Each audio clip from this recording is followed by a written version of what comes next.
kabajamtootaa fi daawwattoota keenya hundi keessanuhu har'a keessummaa tokko qabna. Keessummaan kunis eenyu akka tahe isumarraa dhageettaniin isiniin jedha gara keessummaatti isin dabarsaa jechuudha. Suuraan tursee maqaan kiyya Faamii Rashiid naan jaani, maqaa qoosaa Faamii Caccabsaa naan jaani. Caccabsaa kan itti naan jaani yeroo hedduu maarshaal kana gaafa biyya teenya dhufe mokoraatiin ture jechuu ifumaaf akkanatti gaara faada keetiin dalagaa gibbii teenya keessa wanni muuza kana faa jira, muuza kanan tumaa, muka faan tumaa sanirraa caccabsaa kana naa baasanii san booda gara maarshaal aartii seenee jechuudha. Warri si baase Faamiidha. Faamiidha jechuudha. Hawaasni si baase immoo Faamii Caccabsaadha. Hayyee bareedaadha. Mee duraan dursee wanni as keessa dabarsee hedduudha. Amma wanni irraa si gaafachuu barbaadu eessatti akka barattee fi eenyurraa akka barattee hawaasa keenya kanaaf gaafii waan ta'e jecha akka nuyi sitti barbaada. Namni maarshaal aartii wushuudhaan irraa baradhee maastar Baharii jalqabattiin eegale boodarra immoo isaanis gara galamsoo dhufanii achitti kilaba Biraazilii jaamu jechuudha. Biraazilii jaamu saniin nu bananii achitti eegale boodarra immoo kilabni sunis faca'ee maastarra keenyas gara Dirree deebi'ee isa jala gara Dirree deemee achitti galamsorraa jechuudha. Achi xumuree achi Finfinnee nageessee daanii fudhadhee achi ammas deebi'ee dirqama akkan biyyattii agartee tanitti dhaladhe akkan barsiisu na qajeelche jechuudha. Maastara kiyya akkanan barsiisu deeme akkasittiin gad deebi'ee jalqaba yeroo duraa deef magaalaa deefatti hin baneen kilaba. Yeroo maastara kee si biraa deemee bara Dirree Dhawaa galu sanatti iddoo sanatti mudannoon si mudate taate miidhaganna jirti. Ani dhugaa dubbachuuf maarshaal aartii kana baradhee galma ga'uudhaaf barandallee bireetiin jirti. Barandaa bulee waa'ee dura kan itti dabarseetu maarshaal aartii baradhe waan hin fedhii isaa qabu jechuudha. Bareedaadha. Amma egaa kilaba bantee kilaba yeroo jalqabaatiif atuutu itti jirtaa deefatti banee jetti. Kilaba deefatti batte kana irratti wanni si mudate maaltu jira? Gaafan dura kilaba deefatti banee eebba marsaa takka eebbisu waan nama dadilakkaa jira. Ijoollee tokkoffaa abbootiin ijoollee gidee eebbarra ilaalan warra sodaatee ijoollee baasee jira. Ijoollummaan tunuun hundeeftu warra baasee jira. Lammaffaa immoo ani gaafa san hojii biraatiin qaba. Hojii waaldaan ijaarameetiin hojjedha waa'ee kuduraadhaa kana. Biizinesa biraatiin dalaga. Ani ispoortii waan hin jaalladhuuf wanni guguddaan ani ispoortii dalaguu waan hin jaalladhuuf leenjisa. Motora takkan bitadhe. Gaafa motora bitadhu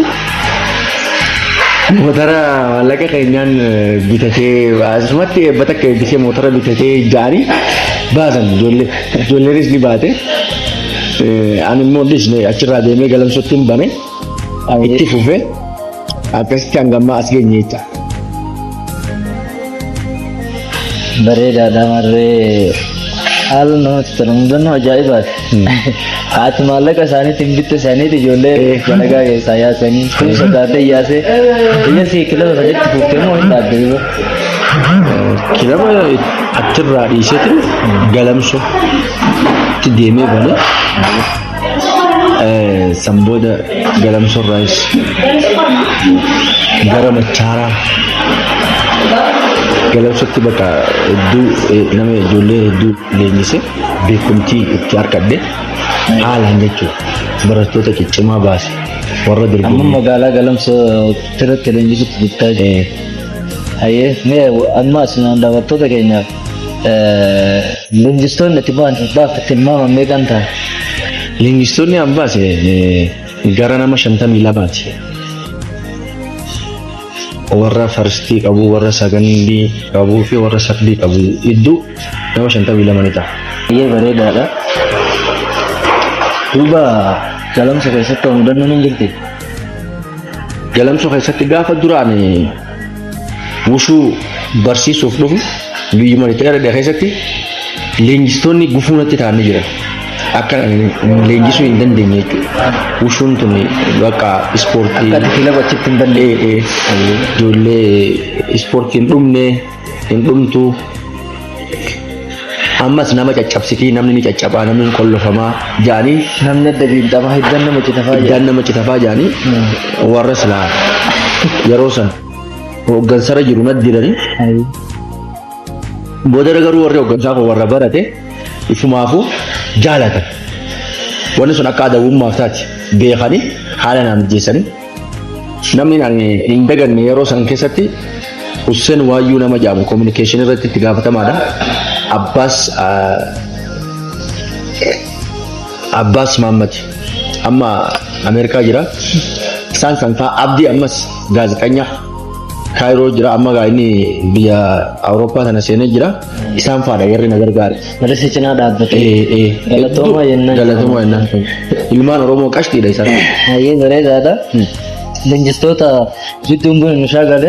Leenjistoota meeqa jette? Leenjistoota 50. Leenjistoota nama 52. Warra Faristidaanii sakandii eega sardiitti qabu. Maashaallah bareedaadha. Ani akkas jiru. Atis keessa jirta. Ati sun sardii deemtamu. Gamanuma warri barsiisaa irratti baratteettanii na gaafattan abbaan kiyya kana barsiisu nama isaa Maastar Faamii Rashiid jedhama. Ka isa barsiisa immoo inni isin himee jira Maastar Muhammad Bahar Jamal jedhama. Dhagayaan isiniin jira. Duuba maashal aartii kan haga barattee haga barsiiftee dorgommii fi leenjirratti jechuudha. Mudannoon ati hin daganne adda jettee ati yaaddu maaltu jira? Maashal aartii irratti wallaahi ispoortii dalaguuf ganama gaafate anaaf saayinii kiyya tokko duraan akkanatti moobaayiliin jiru alaarmiin hin jirtu. Halkan yaadaan rafnaa yaadaan kaan. Halkan kaanee sa'aatii tilmaaman sa'aatii 10 ta'a. Kaanee meedaa keessa fuutingii eegalle waraabessi nutti bihe. Subiin kaanee jechuun sa'aan ji'a bakka yeroon akkasitti wanni nu fakkaate. Waraabessi nutti bihe jechuudha. Sanbooda immoo waan nama ajaa'ibu waraabessa jechuun namaaf rifata. Dura gatteenyeeti jechuun fiinuu akka nu qabu waan beeknuuf rabbi sodaadhu jenneen. Nurraa deebi'e kan waan nama ajaa'ibu. Waraabessi si nyaatu sirriitti deemu. Nurraa deebi'e. Waan ajaa'ibaa. Amma nam tokko nama caala garaa namaa. Nama caalaa garaa namaadhaaf waraabessa ta'uu agarsiisa gizee takka takka. Waraabessa jechuun kunoo gizee takka takkaan silaa jechuun baatanii hin jaa. Waraabessumaan. Nama waraabessarra garaa jabaatu jira. Mee barattoota ol deemaa jiranii fi leenjistoota wanni itti dhaamtu maaltu jiru? Amma yeroo ammaa kanatti maarshaal aartiin dhaman qabu dur dhama qaba nuti maarshaal aartii irratti dhahamuu bira hunneeti itti cabne gizee leenjisaan keenya nu tume waan irra nu tume san akka inni fedhu daranitti dalaynee agarsiisa. Amma ijoollee amma yoo garaftee qaamni ite maatii galtee himatti. Zabana san yoo galleetu hima nu taate abbaan keenya irra nu hidhaalti. Ammaan keenya irra nu hidhaalti.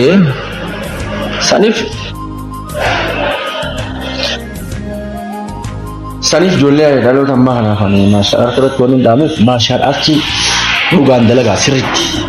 Keessattuu leenjistoonni yeroo ifiif kannaati maarshaal aartii sirriitti dalaga. If jaara. Akkasumatti ammas namni maarshaal aartii dalaguun nama kibbaa ta'uu hin qabu, nama fakkeessu ta'uu hin qabu. Waanuma jiru dhugaa waan qabu himuu qabu. Namootaan tokko tokko jira ammoo daanii takkafaa qaban daanii shanfan qaba yaani maastar eetiin jira. Nama soba. Kunilleen soba namni seera maarshaal aartii wuxuu kana keessatti namni maastar jaamuu danda'u nama 5 irraa kaasee 5 ol qabamu qabu.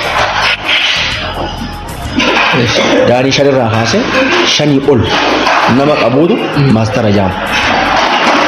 Leesi camrelini lenin camrelini.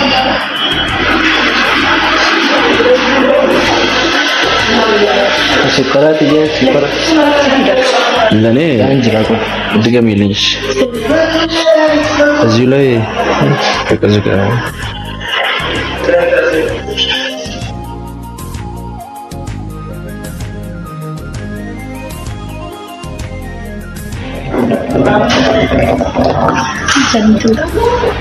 ብርጭቆ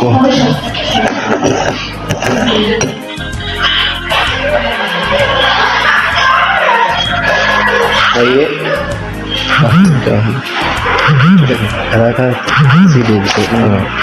ቆይ ጅጅገሩ አማ ሀሶ አማ ከነረት የች ፈረስቲዳኒ ቀባቴ ሰከንዲ ቀባቴ ሰርዲ ቀባቴ ጆለቲ ሜፎን ለንጂ ሳርደ በሉማልቱ ጅ ወተከኝሩ ጉራዮ ታተን ይሩማና ደገ ይጀቸ ከጅብ ጉዳ ከነ ከጅበኒ የች በረዳዳ ዲባን ከማ ብላቴ ተው ደበሩ ዲባን ገረ ማቲቲ ለንጂ ሱ ተሄ ለንጂ ተሰሙ ተሄ ስርግ በየው ንጅራ ዘረ ማቲ ከቲ ትራይች ገረ ማቲ ኡማን ጃኺ ኸለባ ምጫን ኑ ታላ ምጫን ፈያን ቀብ ይታ ባህ የና አባህ የት ነው መጣ አናታ ጃንክ ጀነጋል አዳቡ ይቹ አዳቡ እኖ ጊዜ ስፖርት ደለገን ነምኒ ቤታ ሐፉራ ኸነ ደርባ ጊዜና አላጥፋ ብሄ ገልገለፋ ሱቢፋ ግቢ ለሰትሪ ደንደላ ጊዜና ሐፉራ ደርቡና ላልተ ያልሞት የኡኔ ስቅታ ዋን ከና ዳቢናኛ ወኸሌን ሲቡቲ ወላ ወድታቲ ለማ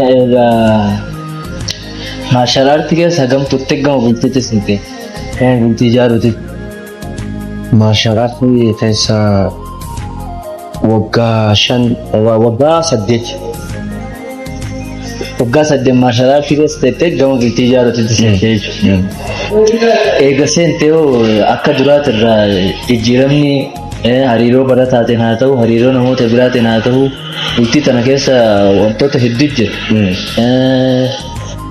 akkaataa itti galtee yeroo hawaasa wajji akka duraanii sinitti hin jiraadde hojjette barattoota wajji hin jiraadde hojjette ulfaatuu danda'a sitti hin ulfaanne akkamitti wal bira dabarsitee waan kana hojii ooftee jechuu barbaade sirri maarshal aartiin ilmaatu nama jaartii qabu faala mijaa'u maali ni beekta si kunuunsiti sa'aati barbaaddetti nyaata ati barbaaddu si dhiyeessiti ilmaatu haadima ajaa'iba harkattee jirte jaartii fuunan namni maarshal aartii dalagu miidhaa ni miidhama yoo ilmaatu bakka irraa sooratu hin qabaanne alumaa ka soorotte ni miidhama jeetii yaada akka hidhatte.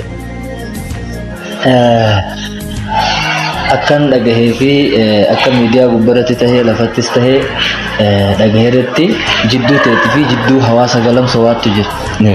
Waan jiru kana atiin kun nama leenjisaa tokko nama dandeettii warroota rooroo sirratti geessuuf deemu kana ifirraa difeensi godhuu danda'u. Jara kanarratti tarkaanfii fudhachuuf yaannees duratti jechuudha. Rakkoo jarri sirratti deemaniin tanaaf tarkaanfii irratti jara kanarratti hin fudhadhaa jettee murteessini akkamitti hagammaa obsitee amata dheeraa kana hojii turuu dandeesse hawaasa. Sedheedha maali ni beektaa addunyaa jechuun waan xiqqishoota akka beektaa akka rabbi beekutti akka rabbi yeettis. Yani yeroo hedduu yeroo tan namiidhaan kana inni dubbisa wal agarra wajjinis ni salaanna. Isaan kana miidhaa irra gaggeessisuuf yaanne haroora akkasitti illee qabu. Gisee takka takka si aarsa ilmi namaa qabu. Kafaraa dhorkuu dandeessu akka tiitisa dhufee sada qubata.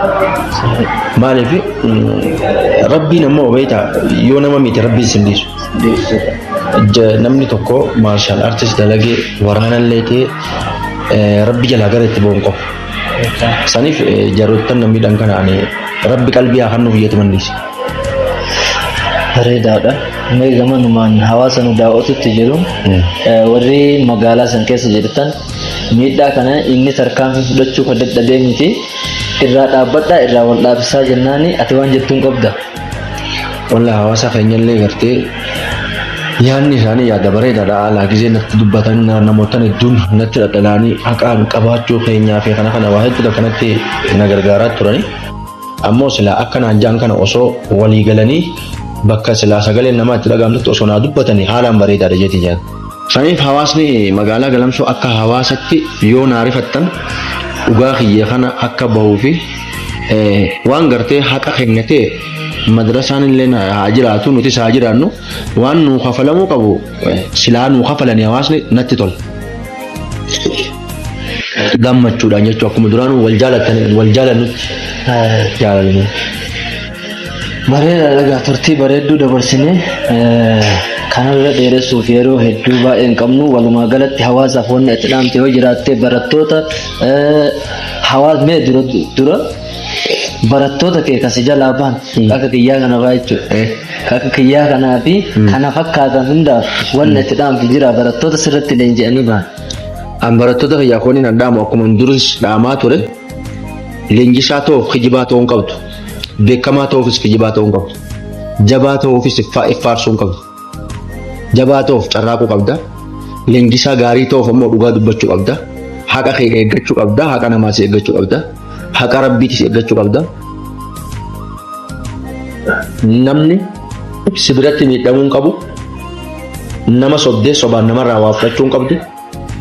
Waan namarraa fuute illee waanuma seera qabeessa ta'e tokko godhuufii qabda jechuudha. Barataa barsiiftee karatti akka hin dhiisne wanni siidhamu.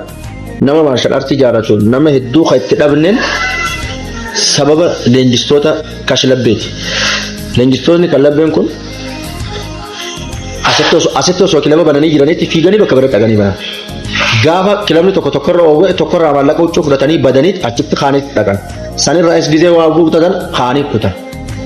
Warreen akkana godhanii jira. Kuni maarshaal aartii wushuufis haa ta'u, kaaraateefis haa ta'u, tukaandoofis haa ta'u, safu waan fokkotaa, waan mataa gannama qabachiisu. Leenjisaan tokko yoo kijibee ni dhokata. Yoo kijibee nama wajjin ol jee haasa'uu hin danda'u. Maaliif hattuudha namni kijibu. Hattuu ta'uu qabu leenjisaan. Nama sirrii ta'uu qabu. Saniif akka leenjisatti ani leenjistoota kiyya barattoota kiyya duris kanumaan dhaamaa turee fi ammas kanumaan dhaama deebi'ee kabiraatiif illee kiyyaaf illee. Walumaa galatti barattoota leenjistoota hundaa dhaamte yoo ta'u hawaasa nu daawwatu jiru waan dhaamteef yoo jiraate dabarsiiti. Hawaasni keenya ispoortiidhaan sammuu fi qaama fi cimsatu qaba. Nama fayyaa ofirraa gammadu ta'uudhaaf namni tokko sochii yoo xiqqaate guyyatti daqiiqaa 30 sochii godhuu qaba. Fayyummaa isaatiif blood circulation akkaataa marsaa dhiigaa itti naannoo kanarratti sochii barbaachisa. Dhikkisni onneedhaa qixa sirriitiin akka dalagu hargansuun akka sirrii dalagu ispoortiin namaa godhaa jechuudha. Waan ispoortiin namaa kennitu takka lama sadii jennee yoo lakkoofne hedduudha. Sa'aan nuun fuutu walumaa galatti nama ta'eetu nama hundaafuu ispoortiin ni barbaachifti. Ispoortii gisa jennu immoo gosa ispoortiidha ta fayyaaf dalaguu qabduu fi ta dorgommiif dalaguu qabduu fi ta jabinaaf dalaguu qabduu fi ta fiizikaala qaama keetii sirreeffachuuf dalaguu qabdu adda baasee leenjisaan adda baasee nama leenjisuu danda'u qaba. Namni ispoortii gisa jaan fiigicha faasa. Fiigichi qofti mataan isaa ispoortii ta'uu hin danda'u. Utaalchi qoftis mataa isaatti ispoortii ta'uu hin danda'u. Sochii qaamaa guutuu jechuudha. Morma, harka, miila, ciqilee, jilba, mudhii wantoota qaama namaa hundarratti jiru kana irratti dalaguun nu barbaachisa. Bareedaadha. Galatoomaa jennaanii warroota nu daawwatanis kabajamtootaa fi daawwattoota keenya hundi keessanuu galatoomaa jennaanii Master Fahmi Rashid nama jaallatti yoo jiraate nama tokko yookaan nama lama wanta addaa fakkaatu dhaamtu jechuudha. Nama hin jaalladhu hedduun qaba yaa namni kun akka laala namni hin jaalladhu hedduu keessaa kan jabeessitee jechuudha. keessaa namni ana haalaan Galateeffatu haalaan jaalladhu tokkoffarratti haadha tiyya abbaa kiyya lammaffarratti rabbi rahmataa godhuu fi sadaffarratti obboleettii tiyya kanarra guddoo obboleessa kiyya kanarra guddaa obboleettii tiyya kanarra xiqqoo obboleessa kanarra xiqqaan qabu obboleettii qaba kanarra xiqqoo isaan kana kanatti aansee jaartii tiyya jechuudha. Haalaanin jaaladha haalaanin kabaja galatoomin jaalladha. Galatti maatii keetiin maatii kiyya nagaan jiraadha galatooma dura walmaa milkeessaniif haa ta'u nagaa.